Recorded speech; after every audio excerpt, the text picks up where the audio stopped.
Good morning, students. We are all well known about laws of motion. From laws of motion, we have seen displacement and distance, then acceleration, velocity, effect of speed, of direction and velocity, uniform and non-uniform linear motion, positive and negative, zero acceleration, distance time graph, velocity time graph, velocity time graph for uniform acceleration. And now we are going to start our next topic, equation of motion using graphical method. यानी कि graphical यानी कि graph आलेख विधि द्वारा गतियों के समीकरण, है ना। तो ये जो इक्वेशन ऑफ मोशन है वो सबसे शुरुआत में हमें जिस वैज्ञानिक ने बताए उनका नाम था न्यूटन, है ना, आइजैक न्यूटन। ये नाम आपने बहुत बार सुना है। तो Newton studied motion of an object, मतलब एक कहानी आपको पता होगी कि जब न्यूटन एक खेत में सेब के पेड़ के नीचे बैठे थे तो अचानक से सेब उनके सर पर आकर गिरा और फिर उन्होंने ये सोचा कि ये सेब जो है वो मेरे सर के ऊपर क्यों गिरा, वो आकाश में क्यों नहीं गया। क्या आप लोग भी ये सोचते हैं? हमारे दिमाग में भी ये कल्पना आती है कि सच में कोई सेब ऊपर ना गिरकर नीचे ना गिरकर ऊपर क्यों नहीं गया। ये सबसे पहले सबसे पूर्व न्यूटन ने हमको बताया। तो न्यूटन ने ही गतियों के कुछ नियम बताए। नियम यानी कि नियमों के आधार पर कुछ समीकरण यानी इक्वेशन बनाए। Newton studied motion of an object gave a set of 3 equation of motion. तो न्यूटन ने हमें 3 इक्वेशन ऑफ मोशंस बताए हैं। These relate the displacement, velocity, acceleration and time of an object moving along a straight line. मतलब एक सीधी रेखा के अनुसार बनाए गए डिस्प्लेसमेंट, वेलोसिटी और एक्सेलरेशन और टाइम के आधार पर उन्होंने ये तीनों इक्वेशन हमको बताए हैं। ये तीनों इक्वेशन आज बहुत अच्छे से ध्यानपूर्वक हम लोग देखेंगे। देखिए यहाँ पे लिखा है, suppose an object moving along a straight line with initial velocity you. मतलब कोई भी ऑब्जेक्ट है, कोई भी गाड़ी है, मान के चलते हैं कार है, वो एक यूनिफॉर्म स्पीड से एक ही लाइन में एक ही रेखा पर चल रही है ना, एक समान गति से चल रही है। It attains a final velocity v in time t due to acceleration a, it displacement is s. The 3 equation of motion can be written as. तो कोई इनिशियल वेलोसिटी जब वो शुरू हुई थी उसकी u थी, कितनी थी u। It attain the final velocity, final मतलब जब वो एक जगह से दूसरी जगह पर पहुंच गई, एक सीधी लाइन से दूसरी जगह पहुंच गई, तो उसकी फाइनल वेलोसिटी यानी कि अंतिम वेलोसिटी, आखिरी वेलोसिटी v थी और समय दिया था t। मतलब ये देखिए यहाँ पे कोई एक गाड़ी, ये आकृति आपको समझा के बता रहा हूँ मैं, ओ से शुरू हुई, ई पर आके ख़त्म हुई। तो जब वो से वो शुरू हुई थी तो इसकी इनिशियल वेलोसिटी u थी, है ना, और जब वी ई पर आकर वो रुकी तो उसकी फाइनल वेलोसिटी v थी, है ना। तो और समय दिया है टाइम दिया है t इतने समय में वो पहुंची थी। तो वो जब पहुंची तो उसका डिस्प्लेसमेंट s था, मतलब कोई एक s अंतर उसने पार किया था। तो ये 4 वर्ड्स, लेटर्स आप लोग बहुत अच्छे से ध्यान में रखिए। पहला था initial velocity is indicated by u, final velocity is indicated by v, time is indicated by t and acceleration is indicated by a। और डिस्प्लेसमेंट जो है वो s से हम लोग डिक्लेयर करेंगे। तो इन चारों लेटर्स के आधार पर 3 इक्वेशन बनाए गए। वो 3 इक्वेशन थे। पहला इक्वेशन ध्यान देकर पढ़िए, याद रखिए। पहला इक्वेशन था v बराबर u धन at। ये this is the relation between velocity and time. तो ये था न्यूटन का फर्स्ट इक्वेशन ऑफ मोशन, जो वेलोसिटी और टाइम के बीच में हमको रिलेशन, मतलब एक उनके बीच में रिलेशन हमको बता रहा है। दूसरा, this is the relation between displacement and time. और दूसरा देखिए, डिस्प्लेसमेंट s इज बराबर ut धन 1/2 at का वर्ग। कैसे पढ़ेंगे हम लोग? s बराबर ut धन 1/2 at का वर्ग। इसको इंग्लिश में हम लोग पढ़ेंगे s is equal to ut plus half at square, है ना। पहला इक्वेशन था v is equal to u plus at। ये जो दूसरा इक्वेशन है हमें डिस्प्लेसमेंट और टाइम के बीच में रिलेशन बताता है। और फिर हम लोग चलते हैं हमारे ये दूसरी इक्वेशन को Newton second law of motion हम लोग बोलेंगे। और थर्ड लॉ जो न्यूटन ने बताया था वो था v² is equal to u square plus 2as, है ना। जो इंग्लिश मीडियम में डायरेक्ट आए हैं या हिंदी मीडियम से आकर आए हैं उनके लिए दोबारा हिंदी में बता रहा हूँ मैं। v वर्ग बराबर u का वर्ग धन 2as, ये जो था ये डिस्प्लेसमेंट और वेलोसिटी का रिलेशन बताने वाला इक्वेशन है और ये न्यूटन का तीसरा नियम था, Newton third law of motion. ये तीनों इक्वेशन कैसे बनाए ये मैं आपको कॉपी में समझा कर बताता हूँ। जैसे देखिए यहाँ पे हमने लिखा है फर्स्ट इक्वेशन जो हम लोग देखेंगे u plus a t s is equal to v is equal to u plus a t. ये इक्वेशन हम लोग देख रहे हैं equation of relation between velocity and time, velocity and time. दूसरा जो इक्वेशन हम इसके बाद देखेंगे वो है equation of relation between displacement and time. वो इक्वेशन क्या है, s is equal to u t plus half a t square, है ना। U T s is equal to u t plus half a t square, ये हम लोग second equation हम लोग अभी देखने वाले हैं। और हमारा third equation of relation between displacement and velocity, ये है v² is equal to u square plus 2as। ये तीनों इक्वेशन वन बाय वन हम लोग देखेंगे। जैसे आपको यहाँ पे एक आकृति दिख रही है ना। यह आकृति आपको इनिशियल वेलोसिटी के बारे में और फाइनल वेलोसिटी के बारे में डिस्टेंस बताती है। ओडी, ये शुरुआत में जब वेलोसिटी एक कार की वेलोसिटी थी शुरुआत में तो ये ओडी थी, और सामने जाकर जहाँ पे वो रुकी वो फाइनल वेलोसिटी पर सी डी इतना अंतर उसने पार किया, ठीक है। और जब वो सी डी तक पहुँची उसको लगने वाला जो विस्थापन था वो था बी डी, मतलब बी डी, यह अंतर वो यूनिफॉर्म वेलोसिटी से एक समान अंतर से वो पार करती गई और उसको लगने वाला समय जो है वो टाइम यानी कि टी से हम लोग यहाँ पे डिनोट कर रहे हैं, है ना। तो मानकर चलते हैं कि here O D is equal to u, O D जो है वो इनिशियल वेलोसिटी यू है और सी डी जो है वो फाइनल वेलोसिटी वी है और टाइम है टी। तो जैसे कि हमने इसके पहले वाले पूर्व वीडियोस में और हमारे पाठ में हमने पढ़ा है कि acceleration a is equal to change in velocity upon time. तो चेंज इन वेलोसिटी का फॉर्मूला क्या है, final velocity minus initial velocity upon time, है ना। तो यहाँ पर चलते हैं हम लोग, लेकर चलते हैं कि फाइनल वेलोसिटी हमको यहाँ पे क्या दी है। जैसे कि आपको पता है कि फाइनल वेलोसिटी यहाँ पे हमको क्या दिख रही है, ओसी। ओसी मतलब शुरुआत से लेकर फाइनल वेलोसिटी समय मतलब अंत सी तक हुआ है। और इनिशियल वेलोसिटी क्या थी, ओडी।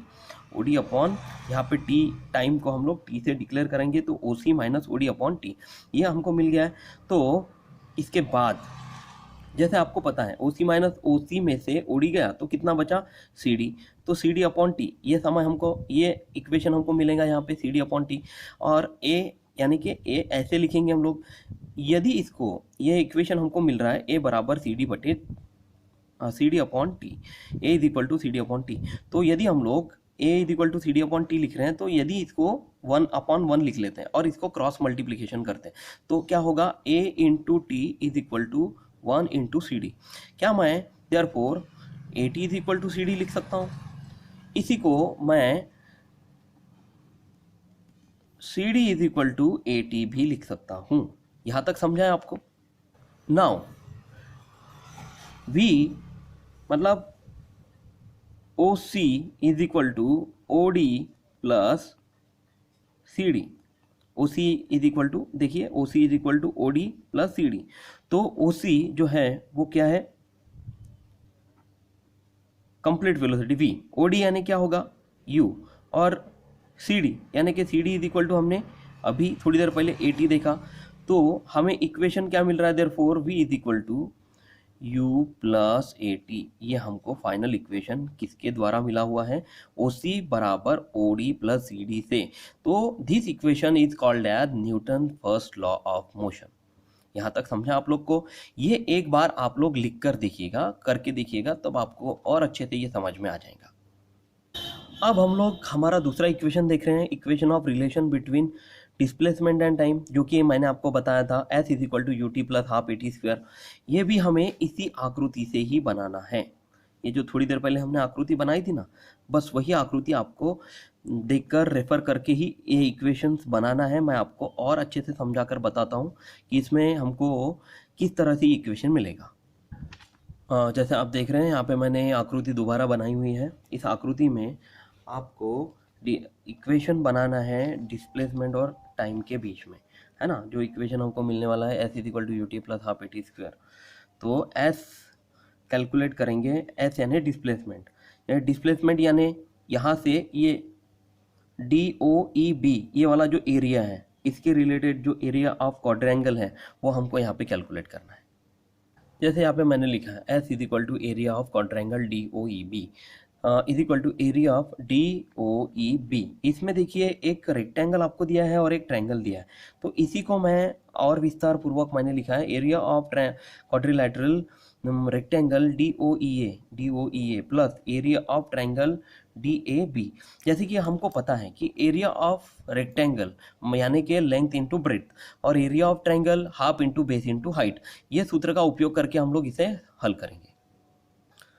जैसे देख रहे हैं आप लोग यहाँ पे मैंने लिखा है ए इंटू ओ ई, मतलब length into breadth A into O E, और area of triangle D A B के लिए half into base into height, base है ए डी और हाइट है ए बी।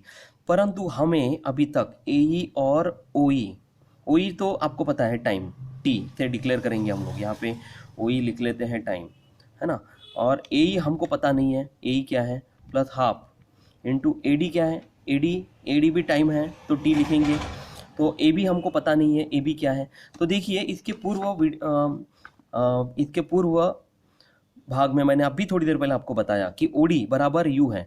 तो यदि हम लोग यहाँ पे एक परपेंडिकुलर ड्रॉ कर रहे हैं, किताब में दिए अनुसार यहाँ पे परपेंडिकुलर ड्रॉ किया है, तो perpendicular distance is equal to another its length another its similar line. तो यहाँ पे एक सिमिलर लाइन, यहाँ पे एक नई वाली ओ भी आप लोग को दिख रही है, ओ डी सी ये एक लाइन है, ओ सी एक लाइन है। तो ये सिमिलर, दोनों लाइन सिमिलर होने की वजह से यहाँ पे ओ डी यदि यू है तो यहाँ पे ए ई बराबर यू हो जाएगा। और वैसे ही जैसे यहाँ पे सी डी, यानी कि सी डी हमने क्या कैलकुलेट किया था, यहाँ पे सी डी यानी कि हम लोग को यहाँ पे क्या मिला था, तो देखिए यहाँ पे सी डी यानी कि हमको 80 मिला था, है ना। तो सी डी ये अंतर यानी ए बी का अंतर है, तो यहाँ पे ए बी बराबर सी डी बराबर हमको क्या मिलेगा, यहाँ पे ए इंटू टी, और ओ सी बराबर क्या दिया है, वी दिया है। तो ओ सी बराबर वी हमने यहाँ पे लिखा हुआ है इसी इक्वेशन को। और दूसरे तरीके से यदि हमको लिखना है तो जैसे ए बराबर हमने क्या लिखा है, ओ सी माइनस ओ डी। तो ओ सी क्या है यहाँ पे वी और ओ डी क्या है यहाँ पे यू, तो v minus u upon T. इस तरह से भी हम इस इक्वेशन को लिख सकते हैं। यही इक्वेशन का जो यूज़ है हमको और नेक्स्ट वाले जो third law of equation of Newton's equation of motion है उसमें काम आने वाला है, इसलिए मैं यहाँ पे बता रहा हूँ। तो देखिए अभी हमारे पास पूरे वैल्यूज़ हैं, ओ डी यानी कि वी यू, ओ सी यानी कि वी, फिर सी डी जो हमने कैलकुलेट किया था, यहाँ पे, तो C D is equal to 80, A E बराबर यू है, और ए बी बराबर 80 है। ये और एक बार मैं उधर लिख लूँगा, ये टी है और ये यहाँ तक के जो डिस्टेंस है यू है, और ये ओ सी वी है, और C D is equal to 80 है। दोबारा मैं यहाँ पे ये चीज़ें लिख लेता हूँ, ये 80, ये है अंतर यू, ये यू और ये टी। यहाँ तक ये अंतर आपको समझ में आ गया है। फिर एक्सेलरेशन जैसे a is equal to v minus u upon t जो हमने इक्वेशन कैलकुलेट किया है उसका भी यूज़ हमें सामने आने वाला है। फिर C D is equal to 80 है और पहला इक्वेशन हमने कैलकुलेट किया था, उसी के अनुसार ये हम लोग सेकंड इक्वेशन हम लोग कैलकुलेट कर रहे हैं। तो यहाँ पे जैसे हमने ए कैलकुलेट किया है, ए कितना मिल रहा है हमको यू, और ए बी जो है वो हमको अभी क्या मिला है 80। तो अभी इसको हम लोग हल करेंगे, you t plus half in T into 80, ठीक है। तो ये यू टी हो गया प्लस हाफ, तो टी और टी को मल्टीप्लाई कर लेते हैं पास में लेकर, तो टी इंटू टी स्क्वायर, और ए को सामने ले आते हैं, तो हमको यहाँ पे इक्वेशन मिल रहा है you t plus half a t square, जो कि हमको डिस्प्लेसमेंट एस से मिल रहा है, जो Newton second law of motion है, जो हमको इक्वेशन बताता है, equation of relation between displacement and time. अब नेक्स्ट हम लोग इसके थर्ड इक्वेशन की तरफ चलते हैं। देखिए हमारे सामने अभी equation of relation between displacement and velocity है, जिसमें हम लोग ये जो v square is equal to u square plus 2as ये कैलकुलेट करने वाले हैं। इसमें भी हम लोग सेम यही डायग्राम लेंगे। ओके, तो स्टूडेंट्स आपके सामने एक यही डायग्राम दोबारा मैंने ड्रॉ की हुई है। यहीं पे हमने ये डी ओ से लेकर ये वेलोसिटी स्टार्ट हुई थी, ओ से लेकर डी तक इनिशियल वेलोसिटी है, डी से लेकर सी तक ये एक वेलोसिटी क्रॉस की है, और यहाँ पे हमारी टोटल फाइनल वेलोसिटी है ओ से लेकर सी तक यानी कि वी। तो डी सी ये अंतर जो हमने पहले इक्वेशन में कैलकुलेट किया था वो आया था हमारा 80, जिसके समान पैरेलल लाइन जो परपेंडिकुलर हमने ये लाइन पे ड्रॉ किया था वो 80 डिक्लेयर कर रहा है हमारे यहाँ पे। तो ए बी यानी कि 80 हो जाएगा, और ए यानी कि यू जो यहाँ पे हमने इनिशियल वेलोसिटी हमने 0 से लेकर डी तक कैलकुलेट की थी वो थी यू, और ओ ई जो समय है वो टी से हम लोग डिक्लेयर कर रहे हैं। तो s is equal to area of trapezium D O E B हमको कैलकुलेट करना है। एस इज इक्वल टू क्या है, sum of trapezium, area of trapezium का फॉर्मूला है sum of length of parallel sides into distance between the parallel side. तो देखिए यहाँ पे sum of length of parallel side is equal to में हम लोग लिखेंगे लेंथ, ये पैरेलल साइड है ओडी और ईबी, तो हम लोग यहाँ पे लिख लेंगे O D plus E B into distance between the parallel side. ये पैरेलल साइड के अंदर का डिस्टेंस, ये क्या है ओ ई। यहाँ तक आपको समझ में आया? तो 1 मिनट इज इक्वल टू ये फॉर्मूला है 1/2 into sum of length of parallel sides into distance between the parallel sides. तो 1/2 into O D plus E B into O E, ये फार्मूला हमने यहाँ पे लिख लिया है। तो ये फार्मूला लिखने के बाद अब यहाँ पे आपके सामने ओ डी और ई बी ये वैल्यू है। आपको जैसे पता है ओ डी क्या है यू, प्लस ई बी क्या है यहाँ पे ई बी, यहाँ पे u और 80 दोनों को हम लोग को जोड़ना पड़ेगा, है ना। जैसे इनको जोड़ने से हमको एक इक्वेशन मिलेगा, पर वो इक्वेशन हमें जो इक्वेशन चाहिए वैसा नहीं बनेगा। तो इसलिए हम लोग ने जैसे ओ C is equal to we लिखा हुआ है, पता है आपको ओ C is equal to we लिखा हुआ है, तो वैसे ही हम लोग यहाँ पे जो इक्वेशन ले रहे हैं वो ओ सी की जगह पे यदि ओ सी है यहाँ पे तो O C is equal to B E is equal to v हम लोग लिख सकते हैं। तो यहाँ पे ओ डी यानी हमने क्या लिखा है यू, और ई बी यानी क्या हो जाएगा, या बी ई या ई बी एक ही बात है, तो ये हम लोग वी लेकर चलते हैं। तो इसको ऐसे ब्रैकेट में हम लोग लिख लेंगे, और ओ ई यानी क्या है यहाँ पे टी। यहाँ तक आपको समझ में आया? अब जो सबसे पहला हमने इक्वेशन देखा था याद है आपको, ये equation a is equal to v minus u upon t, इसका यूज़ होने वाला है हमको यहाँ पे, है ना। जैसे हमको यहाँ पे v square is equal to u square plus 2 calculate करना है, उसके लिए हम लोग को सबसे पहले क्या कैलकुलेट करना पड़ेगा, but we know that a is equal to v minus u upon T. तो यदि इसको कैलकुलेट करते हैं तो ये वैसी तरह थोड़ी देर पहले जैसे मैंने बताया अपॉन 1 लेकर क्रॉस मल्टीप्लिकेशन हम लोग यदि यहाँ पे करते हैं तो a into T is equal to v minus u हो जाता है ना। वी माइनस यू होने के बाद यदि हम लोग को टी कैलकुलेट करना है तो therefore t is equal to क्या हो जाएगा, v minus u upon a. यहाँ तक समझा आपको? तो ये जो टी है, टी की जो वैल्यू हमको यहाँ पे आई है वो टी की वैल्यू हम लोग कहाँ पे पुट करेंगे, ये वाले इक्वेशन में। ये वाला इक्वेशन में यहाँ पे पुट करेंगे तो हमको क्या वैल्यू मिलती है, therefore by putting this value in equation number 1 and 2, ये ऐसे नाम लिख लेते हैं हम लोग। हाँ, तो by putting value of t in equation number 1 s is equal to 1.5 भी बोल सकते हैं हम लोग, 1/2 बोलेंगे हम लोग, 1/2 into u plus v into t. T की जो वैल्यू मिली थी ना हमको अभी थोड़ी देर पहले, वो टी की वैल्यू हमने यहाँ पे पुट कर ली है यही इक्वेशन में। इसको इस तरह से पुट किया तो हमको इस तरह से इक्वेशन मिल रहा है। तो यदि हम लोग इन सामने सॉल्व करते हैं तो 1/2a इंटू ये ए को यहाँ पे मैंने पास में लेके आ गया, और ये दोनों ब्रैकेट को हम लोग एक दूसरे के पास लेके चलते हैं, u plus v into v minus u, इस तरह से इक्वेशन हमको मिल रहा है। तो देयरफॉर ये क्रॉस मल्टीप्लिकेशन से हम लोग 2a और s को अगर पास में लेके आए 2as, therefore u plus v या वी प्लस यू भी लिख सकते हैं हम लोग, is equal to v plus u into v minus u is equal to, जैसे आपको पता होगा एक फार्मूला है हमारे पास, मैथ्स में हम लोग ने फार्मूला पढ़ा है, a plus b into a minus b is equal to a square minus b square. पता है आपको, a plus b into a minus b is equal to a square minus b square. तो ये formula use करके हमको यहाँ पे direct एक इक्वेशन मिलता है, 2s is equal to v minus u into v minus u into v plus u is equal to v square minus u square. क्या यही फार्मूला हमको कैलकुलेट करना था? नहीं, हमको ये फार्मूला कैलकुलेट नहीं करना था, पर हमें ये इक्वेशन मिला हुआ है। देखिए हमें जो फाइनल इक्वेशन मिला है वो s is equal to 2as is equal to v square minus u square है। यदि हम लोग ने इसका अंत मतलब इनको और इसको अंत और थोड़ी देर थोड़ा सामने इसको इलॉबरेट किया, सॉल्व किया, तो हम लोग क्या कर लेते हैं, ये यू स्क्वायर को जो है वो इधर ले आ लेते हैं। तो ये माइनस यू स्क्वायर यदि अपनी जगह बदलता है तो ये इक्वेशन कैसा बनेगा, 2as प्लस यू स्क्वायर और v square is equal to sign के उस पार जैसे कि वैसे ही रहेगा। तो इस तरह से हमको इक्वेशन मिलता है। तो यदि हम लोग वी स्क्वायर को इस पार लेके आते हैं तो ये इक्वेशन क्या बनेगा, इज इक्वल टू साइन के इस पार, और ये इधर इज इक्वल टू साइन के इस पार वाला उस पार लेके आएंगे तो इक्वेशन में जरा भी बदल नहीं होगा। तो हम लोग और स्टैंडर्ड फॉर्म में इसको लिख लेते हैं, v square is equal to u square plus 2as। इस तरह से हमको ये थर्ड इक्वेशन मिला हुआ है। जो थर्ड इक्वेशन के बारे में हम लोगों ने अभी थोड़ी देर पहले बातें की थी, v square is equal to u square plus 2as।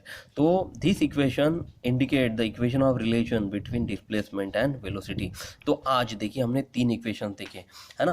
पहला इक्वेशन हमने देखा था equation of relation between velocity and time, v is equal to u plus at। दूसरा इक्वेशन हमने देखा equation of relation between displacement and time, जो equation s is equal to u t plus half a t square. इस तरह से इसका calculation हमने यहाँ पे किया हुआ है, और ये सभी इंफॉर्मेशन आपको किताब में भी दी गई है। और जो आखिरी वाला इक्वेशन हमने देखा था वो ये था equation of relation between displacement and velocity. ये जो हमको आखिरी ये वाला इक्वेशन मिला था, और ये इक्वेशन मिलने के बाद इसको हम लोग थोड़ा सामने सॉल्व किया है। Therefore 2s is equal to u square v square minus u square. देखिए जब इज इक्वल टू साइन के इस पार या उस पार कोई भी संख्या हमको भेजनी होती है तो उसका चिन्ह बदलता है ना। यहाँ पे जैसे कि माइनस चिन्ह आपको यहाँ पे दिख रहा है, ये माइनस साइन वाला यू स्क्वायर यदि इधर इस पार आता है तो ये प्लस यू स्क्वायर बनता है। 2s plus u square is equal to v square उस पार है तो जैसे कि वैसे ही रहेगा, परंतु हमको संख्याओं को ही बदलना है, इधर की उस पार और उधर की इस पार ही बदलनी। तो ये इक्वेशंस में उसका साइन चेंज नहीं होगा। तो ये इस पे हमको इक्वेशन में मिल रहा है v square is equal to u square plus 2as, जो कि हमारा फाइनल इक्वेशन हमको कैलकुलेट करना था, v square is equal to u square plus 2as। ठीक है, तो keep watching videos and stay connected and do study students. हम लोग अगले वीडियोस में इसके सामने का भाग देखेंगे, परंतु अभी तक जहाँ तक मैंने आपको यहाँ ये इक्वेशन समझा है, एक्सप्लेन करके बताया है, वो सब आप लोग लिख कर देखिए, तभी आपको और अच्छे से समझ में आएगा।